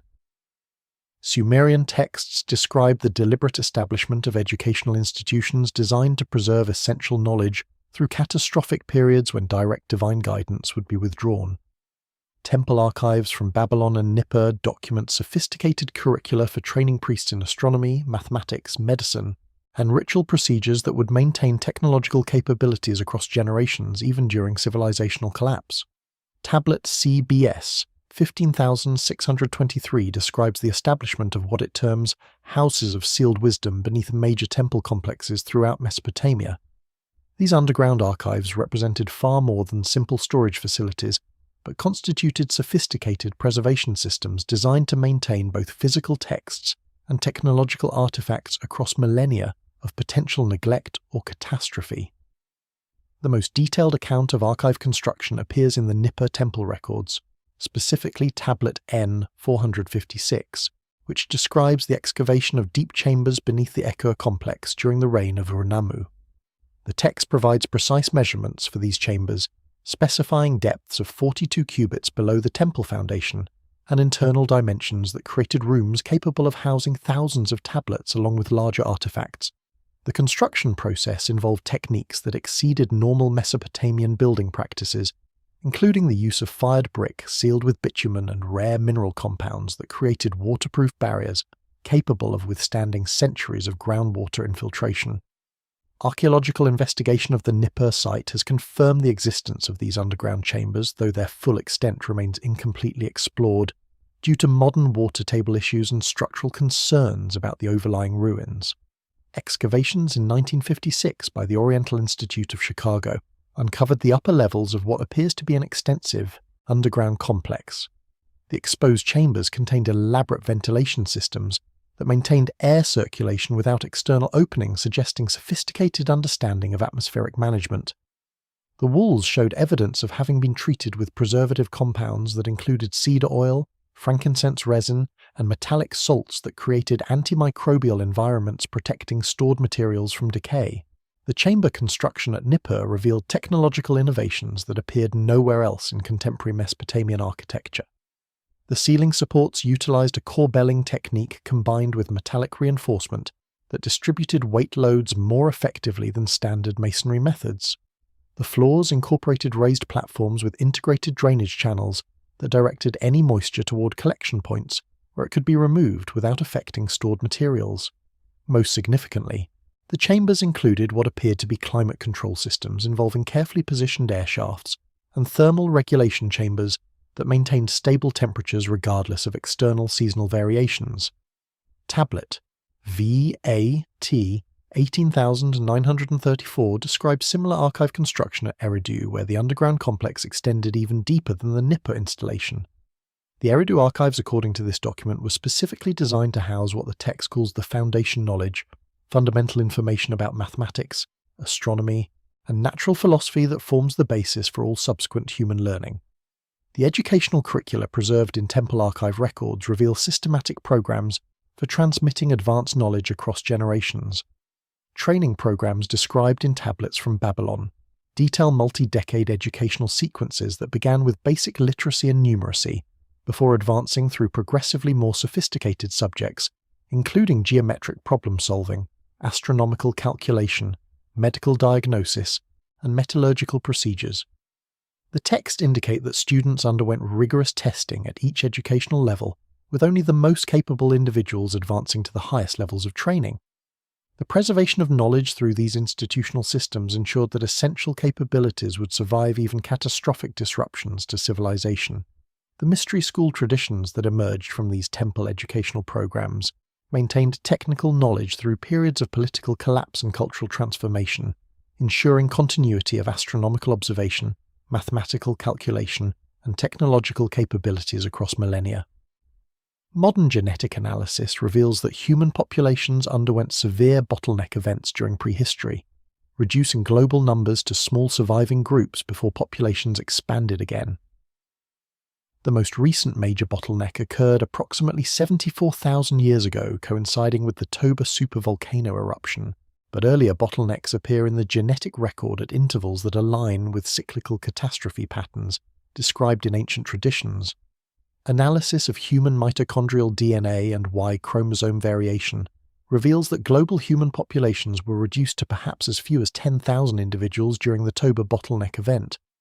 This dramatic population reduction created a genetic signature that remains visible in modern human DNA as reduced genetic diversity compared to other primate species with similar geographical ranges. The timing of this bottleneck corresponds precisely with the Toba supervolcano eruption in Sumatra, which ejected approximately 2,800 cubic kilometers of volcanic material into the atmosphere, creating a volcanic winter that lasted for several years. The genetic evidence indicates that human populations recovered from this bottleneck slowly over thousands of years, with population expansion occurring in waves as climate conditions improved and habitable territories expanded. The pattern of genetic diversity in modern populations reflects these expansion waves, with certain lineages showing evidence of rapid population growth following the bottleneck period. Earlier bottleneck events appear in the genetic record at approximately 130,000 years ago and 200,000 years ago, suggesting that human populations have experienced multiple catastrophic reductions followed by recovery periods. The intervals between these bottleneck events show remarkable consistency, with cyclical patterns of approximately 60 to 70,000 years, matching the catastrophe cycles described in ancient flood traditions and cosmological texts. The geographical distribution of genetic markers indicates that bottleneck survivors were concentrated in specific refuge areas that maintained habitable conditions during catastrophic periods. Genetic analysis suggests that important refuge populations existed in East Africa, South Asia, and potentially other locations that provided environmental stability when global conditions became inhospitable to human life. The preservation of distinct genetic lineages through bottleneck events indicates that multiple small populations survived in isolated refuge areas before eventually expanding and reconnecting as conditions improved. The correlation between genetic bottleneck timing and geological catastrophe evidence provides powerful support for the historical reality of the global disasters described in ancient flood narratives. The Toba eruption at 74,000 years ago, the Younger Dryas impact at 12,900 years ago, and other catastrophic events identified in the geological record all correspond to periods when human populations would have faced existential threats, requiring the kind of survival preparations described in ancient texts. The precession of the equinoxes, requiring approximately 25,920 years to complete, appears in astronomical calculations from Sumerian, Egyptian, Hindu, and Mayan sources with identical mathematical precision. The sophistication required to detect and calculate this subtle phenomenon demands continuous observation, spanning multiple generations and computational methods that exceeded documented ancient capabilities. Precession occurs because Earth wobbles on its axis like a slowly spinning top, causing the position of the celestial pole to change over time and shifting the zodiacal constellation that appears behind the Sun during the spring equinox. This movement follows a precise cycle lasting 25,920 years, known to ancient astronomers as the Great Year. The Sumerians divided this cycle into 12 ages of 2,160 years each, corresponding to the 12 zodiacal constellations through which the equinoctial point travels during the complete precessional cycle. The mathematical precision required to calculate these periods demonstrates astronomical knowledge that supposedly did not exist in ancient times. The Sumerian number system, based on multiples of 60, contains embedded calculations that reveal their understanding of precessional mechanics. Their sacred number 432,000 represents exactly 200 precessional cycles when multiplied by 60. The flood chronology preserved in Sumerian texts references 432,000 years as significant temporal markers, suggesting they were tracking multiple great years as units of cosmic time. This same number appears in Hindu cosmology as the length of the Kali Yuga, the current age of darkness lasting 432,000 years. The Mahabharata describes this period as the final phase of a cosmic cycle that includes 3 previous yugas, totaling 4,320,000 years, exactly 10 times the precessional period. The precision of these calculations indicates that ancient Hindu astronomers possessed the same sophisticated understanding of celestial mechanics found in Mesopotamian sources. The Great Pyramid of Giza encodes precessional knowledge in its fundamental measurements, with accuracy that was not achieved by modern astronomy until the development of precision instruments. The pyramid's base perimeter of 921.45 meters, when divided by its height of 146.59 meters, yields the mathematical constant PS to several decimal places. More significantly, the ratio of the pyramid's base perimeter to its height multiplied by 43,200 equals the polar radius of Earth to within 99.9% accuracy. The number 43,200 represents exactly 1/16th of the precessional cycle in years, demonstrating that the pyramid's builders understood both the mechanics of precession and Earth's precise dimensions. The pyramid's internal passages align with stellar positions that would have been visible during specific precessional ages, suggesting the structure was designed as a three-dimensional star map encoding astronomical knowledge for future civilizations to discover. The Dendera zodiac from Egypt's Ptolemaic period preserves precessional calculations in its arrangement of constellation figures and astronomical symbols. Analysis of the zodiac's stellar positions reveals they correspond not to the era of the temple's construction, but to much earlier periods when the spring equinox occupied different zodiacal positions. The precision of these retrospective stellar calculations demonstrates that Egyptian astronomers possessed detailed knowledge of precessional movements and could accurately reconstruct celestial configurations from thousands of years in the past. The Hindu Surya Siddhanta's astronomical text, compiled during the first millennium AD, but clearly based on much earlier sources, contains precessional calculations accurate to within minutes of arc.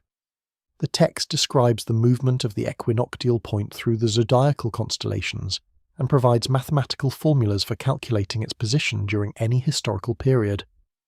The computational methods described in the Surya Siddhanta demonstrate understanding of spherical trigonometry and astronomical coordinate systems that would not be matched by European astronomy until the Renaissance.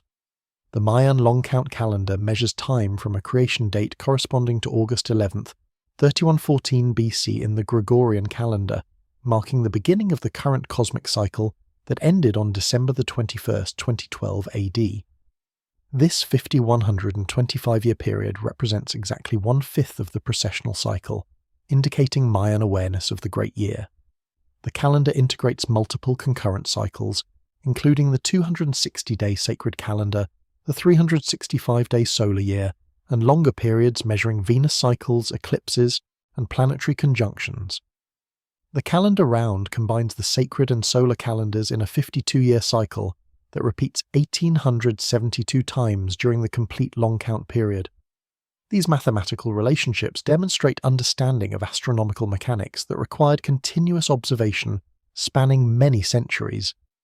The andesite blocks at Pumapunku in Bolivia demonstrate stone cutting and fitting precision that achieves tolerances measured in fractions of millimeters across surfaces spanning several meters.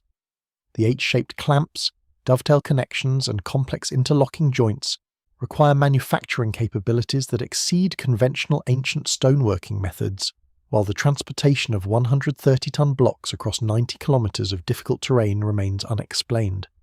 The site, located at an altitude of 3,800 meters above sea level on the Altiplano Plateau, contains massive stone blocks that show evidence of cutting, drilling, and shaping techniques achieving precision that challenges modern stoneworking equipment. Archaeological surveys conducted by the Bolivian government and international research teams have documented blocks with perfectly flat surfaces extending across areas of several square meters, edges cut at precise 90-degree angles, and corners finished to sharp points without any evidence of the fracturing or chipping that typically results from percussion stoneworking techniques. The blocks at Pumapunku feature complex interlocking joints that fit together without mortar or binding agents. These joints include H-shaped clamps that connect adjacent blocks horizontally, dovetail connections that prevent lateral movement, and tongue and groove assemblies that create structural continuity across multiple stone elements. The precision required to create these joints demands measuring instruments capable of maintaining accuracy across large stone surfaces and cutting tools that can remove material without causing fractures or surface irregularities. Modern attempts to replicate these joints using conventional ancient stoneworking methods have consistently failed to achieve comparable precision. Drill holes found throughout the Pumapunku blocks show characteristics that indicate the use of tubular drilling bits rather than solid boring tools. These holes maintain uniform diameters of exactly 1 centimetre and parallel sides that extend deep into the stone without deviation or taper.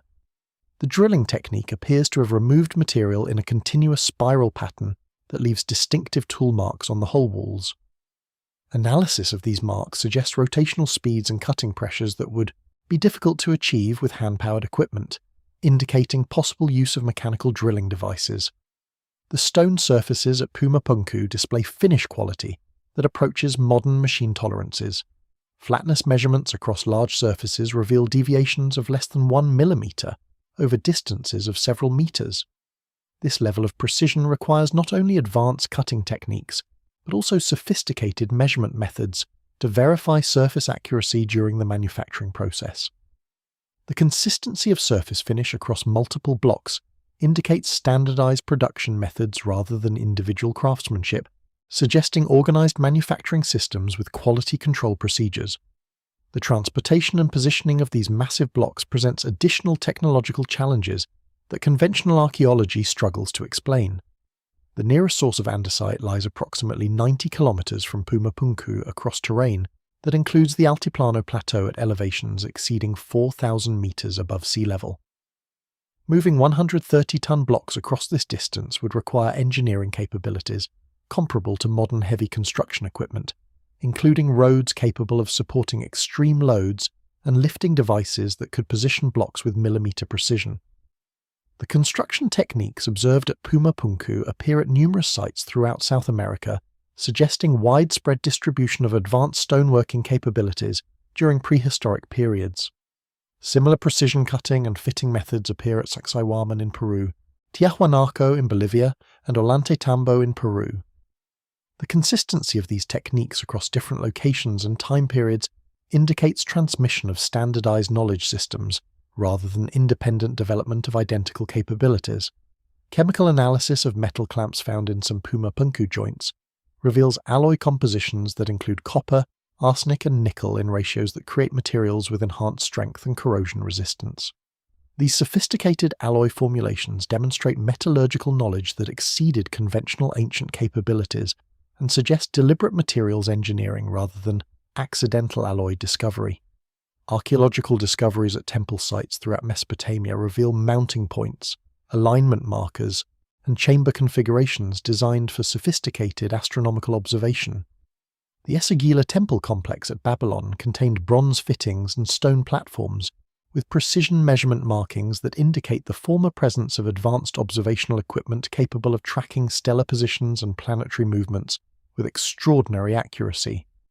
Excavations conducted at Babylon during the early 20th century by German archaeologist Robert Koldewey uncovered the remains of the Esagila temple dedicated to Marduk, which served as the primary astronomical observation centre for Babylonian priest astronomers.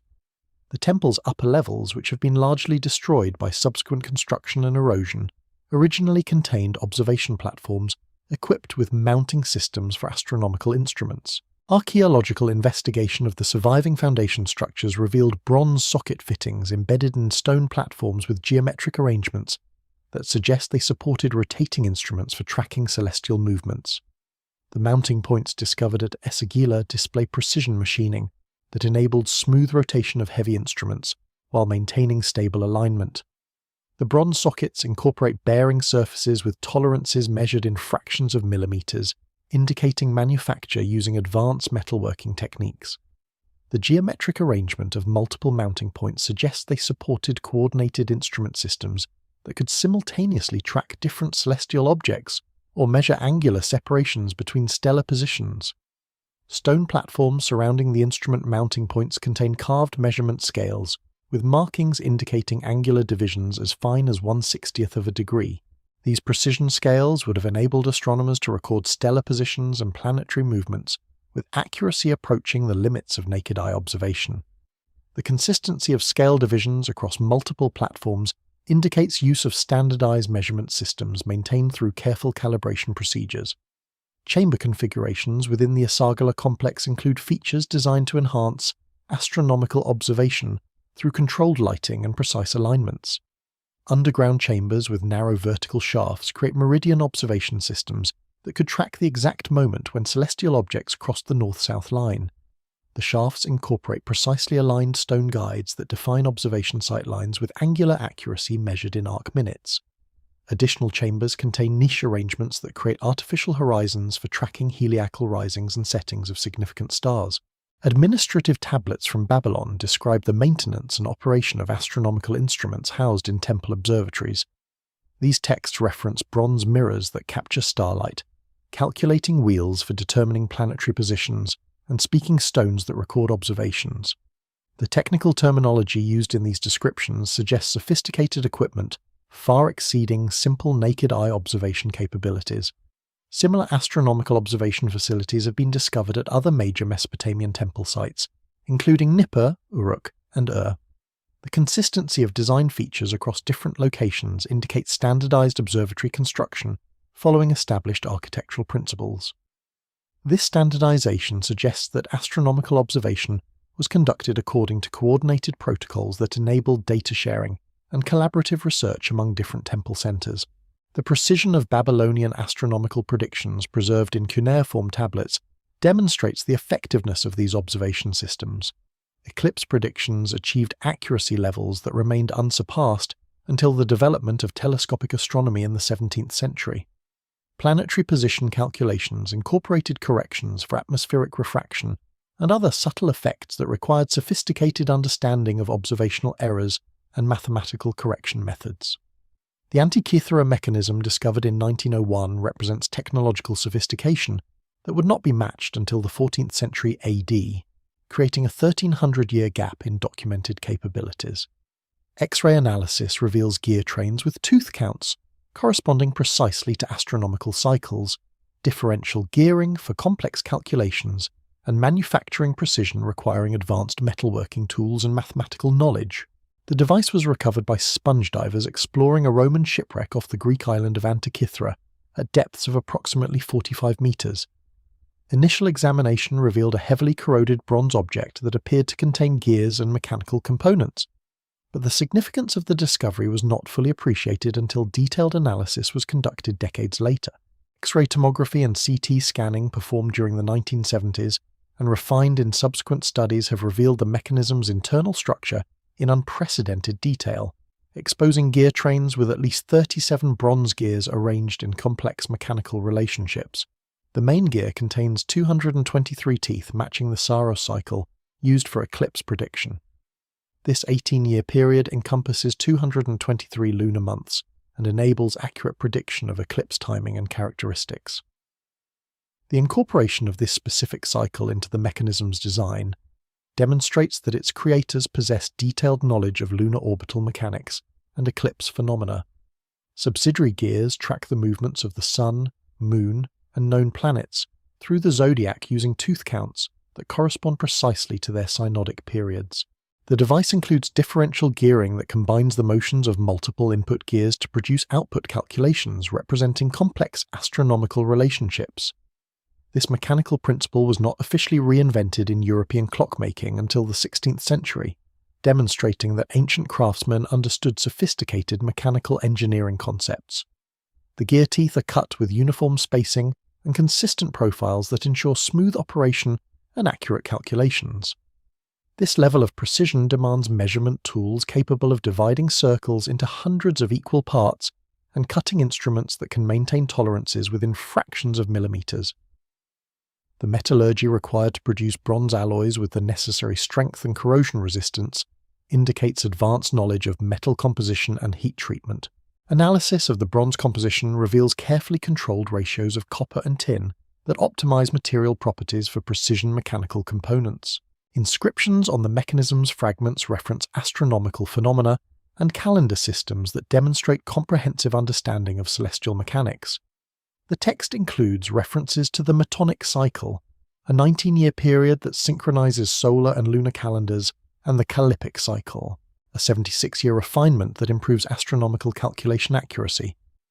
The device incorporates these cycles into its mechanical calculations, producing a portable astronomical computer that could predict celestial events with accuracy comparable to modern ephemeris tables.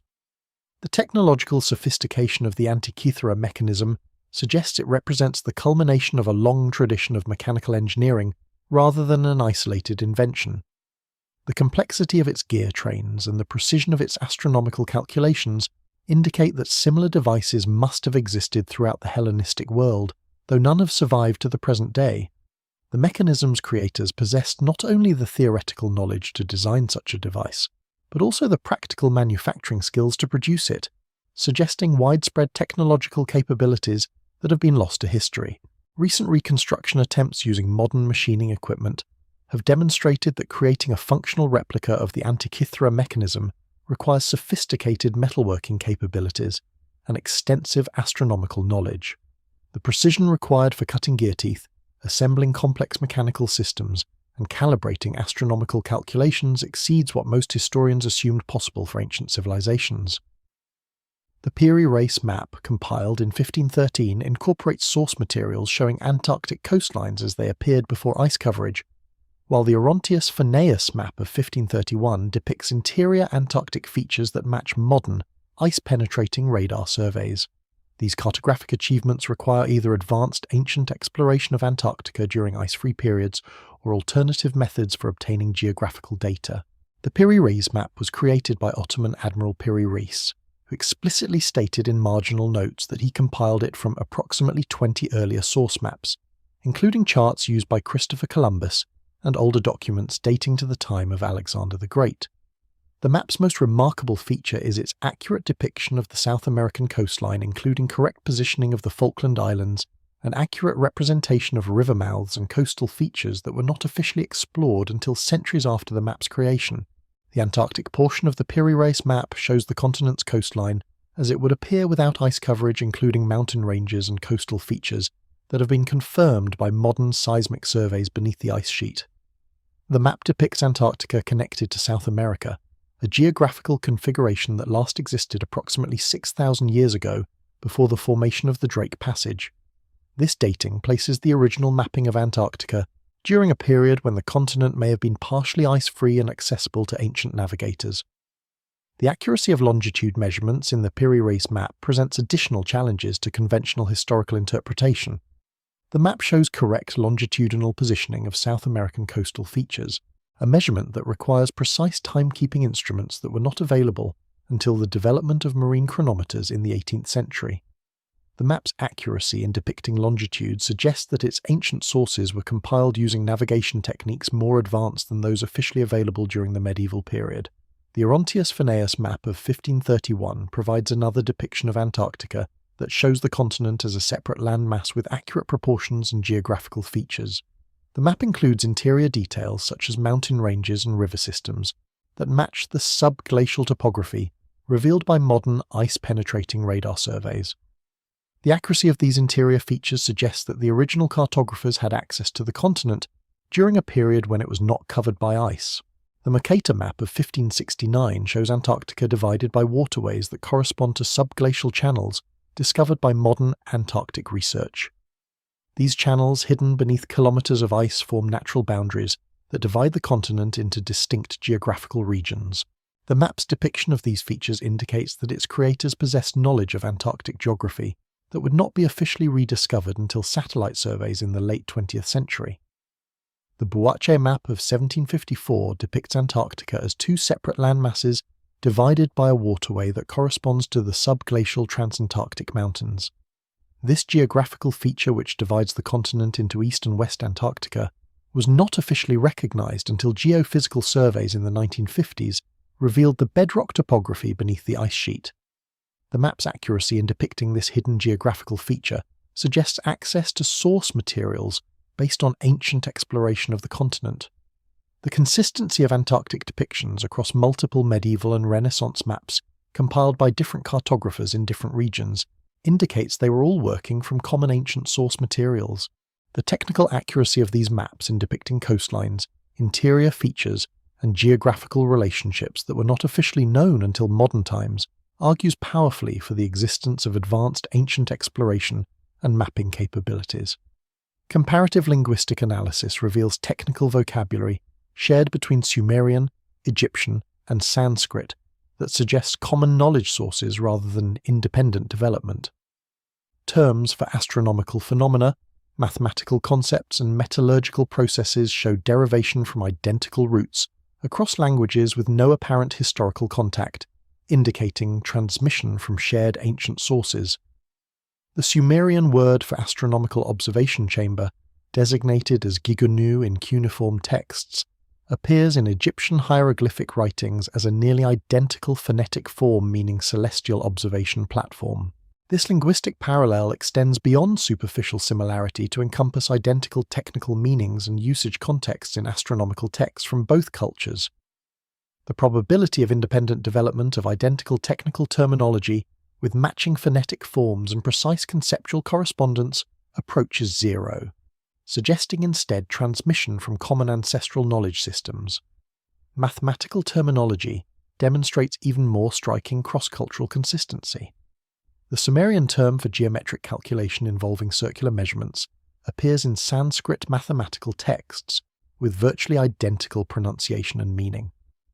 The base 60 numerical system fundamental to Sumerian mathematics appears in modified forms in both Egyptian fractional notation and early Sanskrit astronomical calculations, suggesting transmission of computational frameworks rather than independent mathematical development.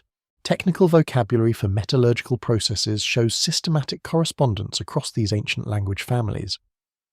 The Sumerian designation for copper smelting using specific flux materials to reduce melting temperatures appears in Egyptian metallurgical texts with matching phonetic structure and technical meaning. Sanskrit texts describing bronze alloy production employ terminology that demonstrates clear derivation from Sumerian technical vocabulary, including identical terms for describing the relationship between alloy composition and material properties. Linguistic analysis reveals that these shared technical terms belong to the oldest strata of vocabulary in each language, appearing in the earliest written texts without any evidence of borrowing from contemporary neighbouring cultures. The archaic nature of this shared vocabulary indicates it predates the divergence of these language families, suggesting preservation from knowledge systems that existed before the emergence of distinct Sumerian, Egyptian, and Sanskrit linguistic traditions. The geographic distribution of these linguistic connections spans from Mesopotamia through Egypt to the Indus Valley, covering thousands of kilometers across regions with no documented historical contact during the early periods when these languages were developing. This geographical breadth argues against conventional models of language contact and borrowing, instead suggesting transmission from widely distributed teaching systems that operated across vast territories. Astronomical terminology proves particularly revealing in its cross-cultural consistency. Terms for specific stellar configurations, planetary movement patterns, and eclipse phenomena show identical derivation patterns across Sumerian, Egyptian, and Sanskrit sources. The technical precision of these astronomical terms and their consistent application to identical celestial phenomena across different cultures indicates they were transmitted as part of systematic astronomical knowledge systems, rather than developing independently through separate observation programs. The consistency extends to specialized terminology for astronomical instruments and observation techniques. Terms for measuring stellar positions, calculating celestial coordinates, and correcting observational errors show common etymological roots across these ancient languages. This shared instrumental vocabulary suggests that advanced astronomical observation equipment and measurement techniques were transmitted along with the linguistic frameworks necessary to describe and operate them. The Edwin Smith Papyrus and similar medical texts from early civilizations demonstrate understanding of surgical procedures, anatomical knowledge, and pharmaceutical preparations that exceeded conventional ancient medical capabilities. Descriptions of brain surgery techniques, cataract removal procedures, and complex chemical preparations indicate systematic medical research and experimental knowledge preserved from earlier sources. The Edwin Smith Papyrus, discovered by American Egyptologist Edwin Smith in 1862 and dating to approximately 1600 BC, preserves medical knowledge that Egyptian physicians acknowledged as deriving from much earlier sources. The text contains 48 case studies describing traumatic injuries and their treatments, organized systematically from head injuries progressing downward through the body. This organizational structure demonstrates comprehensive anatomical knowledge and systematic medical classification, rather than accumulated folk remedies. The papyrus describes surgical procedures for treating skull fractures, including detailed instructions for trepanation. the surgical removal of bone fragments from fractured skulls to relieve pressure on brain tissue.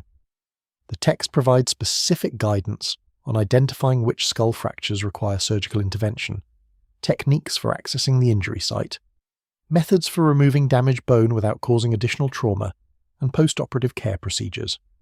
This level of surgical sophistication requires extensive anatomical knowledge gained through systematic dissection and clinical experience rather than theoretical speculation. Case 48. In the Edwin Smith Papyrus describes examination procedures for spinal cord injuries, including specific tests for determining the extent of neurological damage. The text instructs physicians to assess motor function in the limbs, test sensory responses, and evaluate bladder control to determine injury severity and prognosis. These neurological examination techniques demonstrate understanding of the relationship between spinal cord damage and specific functional deficits, knowledge that requires systematic clinical observation and anatomical study. The papyrus includes detailed descriptions of anatomical structures using technical terminology that demonstrates precise observational knowledge. The text distinguishes between different types of blood vessels, describes the relationship between the heart and peripheral circulation, and provides accurate descriptions of internal organ positions and structural relationships. This anatomical precision indicates that Egyptian physicians had access to systematic dissection programs that enabled detailed study of human internal anatomy. Pharmaceutical preparations described in the Ebers Papyrus, a companion medical text dating to approximately 1550 BC, demonstrate sophisticated understanding of chemical properties and drug interactions. The text provides over 700 remedies using plant materials, mineral compounds, and animal products processed through complex preparation procedures. Many of these pharmaceutical formulas specify precise ingredient ratios, particular preparation sequences, and specific administration methods that indicate systematic experimental development rather than trial and error folk medicine. The Ebers Papyrus describes treatments for eye diseases including cataract removal procedures that require sophisticated surgical techniques and anatomical knowledge. The text provides instructions for identifying suitable candidates for surgery, preparing necessary instruments, performing the extraction procedure, and managing post-operative complications. Modern ophthalmological analysis of these ancient cataract surgery descriptions confirms that the techniques described would have been effective for treating this condition, demonstrating genuine surgical capability rather than theoretical medical knowledge. Medical texts from other ancient civilizations demonstrate similar levels of sophisticated surgical and pharmaceutical knowledge. The Sushruta Samhita from ancient India describes over 300 surgical procedures including rhinoplasty for reconstructing damaged noses, lithotomy for removing bladder stones, and caesarean section for delivering infants when normal birth is impossible. These surgical descriptions include detailed specifications for instrument design, patient preparation, surgical techniques, and post-operative care that match the sophistication found in Egyptian medical texts. The consistency of advanced medical knowledge across geographically separated ancient civilizations suggests transmission from common sources rather than independent development. The surgical techniques, anatomical understanding, and pharmaceutical preparations described in these texts demonstrate capabilities that typically require centuries of systematic research and clinical experience. The appearance of this sophisticated medical knowledge in the earliest texts from multiple cultures indicates preservation from earlier medical traditions that had already achieved advanced understanding through long-term systematic investigation. Clay jars discovered near Baghdad containing copper cylinders and iron rods demonstrate characteristics consistent with galvanic cells capable of producing electrical current. When reconstructed and filled with acidic solutions, these devices generate approximately 1.1 volts, while nearby metal artifacts show evidence of electroplating techniques that would require electrical current for production. The Baghdad battery artifacts were discovered during excavations in the 1930s at Kujut Rabu near Baghdad, in archaeological context dating to approximately 250 BC through 250 AD. The devices consist of ceramic vessels measuring approximately 13 centimeters in height, each containing a copper cylinder with an iron rod positioned at the center. The copper cylinders are precisely fitted within the ceramic vessels, with bitumen seals preventing leakage and maintaining separation between the copper and iron components. When modern researchers constructed replicas of these devices and filled them with acidic solutions such as vinegar or citric acid, The assemblies produced electrical voltages of approximately 1.1 volts. The voltage output and current characteristics match those of simple galvanic cells, demonstrating that these ancient artifacts functioned as primitive batteries capable of generating sustained electrical current. Multiple examples of these devices have been discovered at various Mesopotamian sites, suggesting they were produced in quantities rather than as experimental curiosities. The consistency of construction methods across different examples indicates standardized manufacturing procedures and systematic understanding of the chemical requirements for electrical generation, rather than accidental discovery.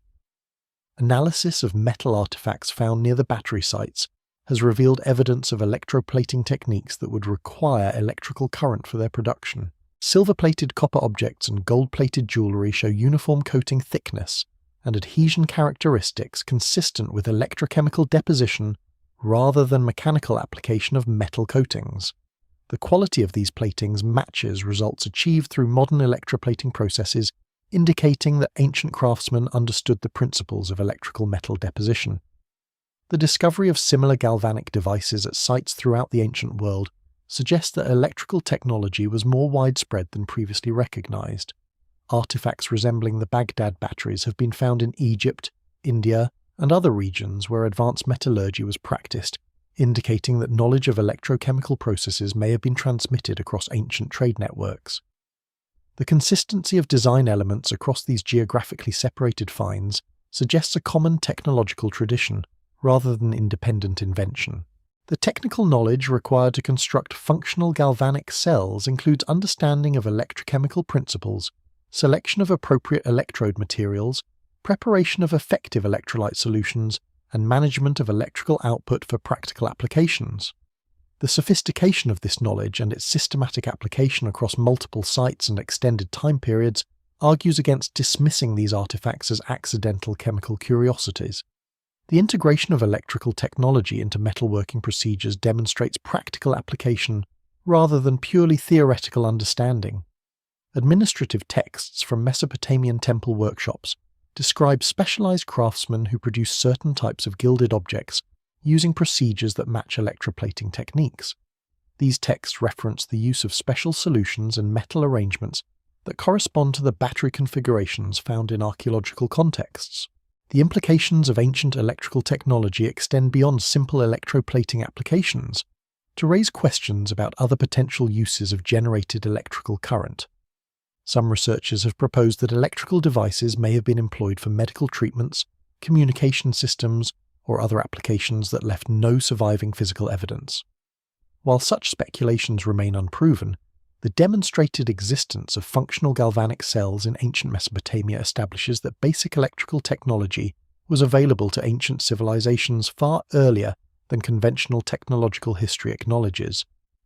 Analysis of ancient ritual procedures reveals that many ceremonies preserved technical information through symbolic actions and sacred objects that maintained knowledge across generations even when theoretical understanding was lost. Temple rituals described in Babylonian texts include procedures for astronomical observation, chemical preparation, and device operation disguised as religious ceremonies to ensure preservation through periods of technological decline. The ritual calendar preserved in cuneiform texts from the Seleucid period describes elaborate ceremonial sequences that, upon detailed analysis, reveal embedded technical procedures for astronomical observations and calculations. These rituals specify precise timing based on stellar positions, particular arrangements of sacred objects that function as measurement devices, and symbolic actions that encode mathematical operations necessary for calendar calculations. The Akitu festival celebrated annually in Babylon incorporated astronomical observation procedures disguised as religious processions. The 12-day duration of the festival corresponds to specific astronomical phenomena that needed to be observed and recorded during this period. Ritual actions performed on each day of the festival encode procedures for measuring celestial positions, calculating lunar phases, and determining optimal timing for agricultural activities. The symbolic objects carried in processions served as measurement standards and calculation aids, while the processional routes through the city created sightlines for astronomical alignments. Temple maintenance rituals described in administrative texts include procedures that preserve knowledge of technological device operation through symbolic actions. The daily opening of temple sanctuaries involved specific sequences of actions that, when analysed, reveal procedures for operating communication devices and astronomical instruments. The precise timing of these rituals according to stellar observations, the specific arrangement of sacred objects in functional configurations, and the careful performance of actions in required sequences all serve to maintain operational knowledge even when theoretical understanding of the underlying principles was lost. Chemical preparation procedures for sacred offerings and ritual substances preserved pharmaceutical and metallurgical knowledge through formalized ceremonial actions. Temple texts describe the preparation of specific incense mixtures, anointing oils, and ritual drinks using procedures that specify precise ingredient ratios, particular processing sequences, and specific environmental conditions. These formalized preparation procedures maintained knowledge of complex chemical processes by encoding them as sacred rituals that had to be performed exactly according to traditional specifications. The training of priests in ritual performance ensured transmission of technical knowledge across generations through apprenticeship systems that emphasize perfect replication of traditional procedures. Young priests learned elaborate ceremonial sequences through years of observation and practice, memorizing precise timing, exact object arrangements, and specific action sequences. This training system preserved technical knowledge even when the original technological context was forgotten, maintaining operational procedures that could be reactivated when theoretical understanding was recovered. Archaeological evidence from temple complexes reveals physical installations designed to support these ritual procedures. Chambers within temple structures contain fixed mounting points for astronomical instruments, chemical preparation facilities equipped for complex processing procedures, and storage areas for ritual objects that serve technical functions. The integration of these functional installations within religious architecture demonstrates how technological knowledge was deliberately embedded within sacred context to ensure its preservation. The persistence of ritual traditions across extended periods of political upheaval and cultural transformation demonstrates the effectiveness of this knowledge preservation strategy. Temple rituals described in texts separated by thousands of years show remarkable consistency in procedural details, indicating successful transmission of formalized knowledge through institutional continuity. This consistency enabled the preservation of technical capabilities through periods when theoretical understanding declined, maintaining practical knowledge that could support civilizational recovery. Later Sumerian texts describe a formal withdrawal of the Anunnaki from direct governance of human affairs, including specific astronomical calculations for future return periods when divine intervention would resume. Administrative tablets from Nippur dating to approximately 1900 BC document the closure of temple complexes, sealing of knowledge repositories, and establishment of human guardianship systems designed to maintain essential capabilities until the prophesied return. Tablet CBS 10673 contains detailed accounts describing a gathering of the Anunnaki Council where the decision to withdraw from direct human oversight was formally ratified. The text employs standard administrative language rather than religious rhetoric, describing the withdrawal as completion of an appointed mission rather than abandonment of human civilization. The tablet states that the Divine Assembly determined their earthly assignment had reached its designated endpoint and that humanity had developed sufficient capabilities for independent continuation of civilization.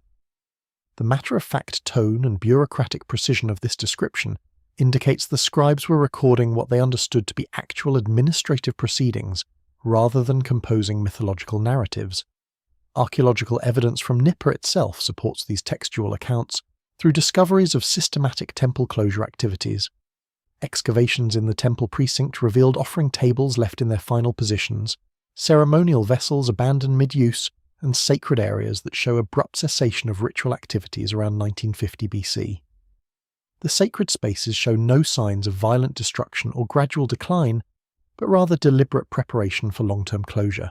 Similar patterns emerge at other major Sumerian religious centers including Uruk, Eridu, and Lagash, suggesting coordinated withdrawal from temple activities across the entire region. The synchronicity of these closure events and their systematic nature argue for planned withdrawal rather than gradual religious decline or cultural transformation. Administrative tablets describe the sealing of underground archive complexes designed to preserve essential knowledge through extended periods without direct divine supervision. These texts specify that selected priests received training in archive maintenance, knowledge preservation protocols, and communication procedures that would enable future contact when conditions warranted resumed interaction. The departure prophecies preserved in these late Sumerian texts include specific astronomical calculations identifying future periods when return would become possible. These calculations reference cyclical patterns of 3,600 years corresponding to long-term astronomical phenomena that would create optimal conditions for renewed contact. The precision of these temporal calculations and their basis in systematic astronomical observation suggests they represent genuine projections based on celestial mechanics rather than arbitrary religious speculation. The establishment of human guardianship systems involved selection of specific bloodlines that would maintain knowledge preservation responsibilities across generations. Administrative records describe the identification of families with particular genetic characteristics, their training in specialized knowledge domains, and their assignment to specific archive sites and temple complexes. These hereditary guardianship positions ensured institutional continuity across extended periods, maintaining essential capabilities through dynastic succession systems. The departure accounts describe specific procedures for maintaining minimal contact through the withdrawal period. These procedures involved astronomical observation programs that would monitor conditions for potential return, communication protocols using preserved devices and ritual systems, and preparation activities that would ensure readiness for resumed direct interaction when prophesied return periods arrived. The correlation between these ancient departure accounts and contemporary archaeological evidence of systematic temple closures, knowledge preservation systems, and institutional transformation provides compelling support for the historical reality of coordinated Anunnaki withdrawal from direct human governance. The sophistication of the preparation systems established during this withdrawal and their successful operation across thousands of subsequent years demonstrates remarkable long-term planning and institutional design capabilities. The evidence presented throughout this investigation points to a profound truth that challenges conventional understanding of human history and development. The Cuneiform tablets from Uruk IV demonstrate that writing appeared in Mesopotamia not as primitive pictographic accounting, but as a fully developed system capable of recording complex administrative, astronomical, and technological information from its very inception. The matter-of-fact descriptions of the Anunnaki contained in these earliest texts employ identical bureaucratic language used for documenting human economic activities, suggesting that Sumerian scribes made no conceptual distinction between recording terrestrial and divine administrative proceedings. The systematic nature of knowledge transmission described in accounts of the Abgallu, the precision of astronomical observations encoded in temple architecture, and the sophisticated mathematical frameworks embedded in the base 60 system all point toward the preservation of advanced knowledge systems that predate the emergence of known civilizations by thousands of years. The global consistency of flood narratives across more than 500 cultures, the geological evidence for catastrophic events during the Younger Dryas period, and the discovery of sophisticated urban centers now submerged beneath hundreds of feet of water collectively demonstrate that advanced civilizations have repeatedly risen and fallen throughout human prehistory. The genetic bottleneck events preserved in human DNA, the processional knowledge encoded in monuments spanning multiple continents, and the technological sophistication demonstrated by artifacts like the Antikythera mechanism all support the interpretation that humanity has experienced cyclical patterns of advancement and collapse rather than simple linear progression from primitive to sophisticated. The underground archive systems, mystery school traditions, and encoded ritual procedures described in Mesopotamian texts reveal deliberate strategies for preserving essential knowledge through catastrophic periods when direct guidance from advanced sources would be temporarily withdrawn. The medical knowledge preserved in ancient papyri, the electrochemical capabilities demonstrated by the Baghdad batteries, the cartographic achievements showing Antarctic coastlines before ice coverage, and the linguistic connections between distant civilizations all indicate that prehistoric human societies possessed capabilities far exceeding what conventional archaeology attributes to them. These capabilities appear to have been transmitted through systematic educational programs operated by beings the Sumerians called the Anunnaki, entities described in administrative records with the same precision and bureaucratic detail used for documenting human governmental activities. The departure prophecies preserved in late Sumerian texts describe this relationship as temporary rather than permanent, with with specific astronomical calculations identifying future periods when resumed direct interaction would become necessary. As contemporary humanity stands at the threshold of capabilities including genetic engineering, artificial intelligence, and potential civilizational collapse through environmental destruction or technological misuse, the lessons preserved in these ancient texts become crucial for understanding both our origins and our future trajectory. The evidence suggests we are not the first advanced civilization to face these challenges, and the knowledge preservation systems established by our predecessors offer both warnings about the consequences of technological hubris and guidance for successfully navigating the transition to higher levels of development. The recurring pattern of civilizational cycles described in ancient traditions may represent not mythological speculation, but preserved memories of actual historical processes that continue to shape human development across vast temporal scales that exceed our typical historical perspectives.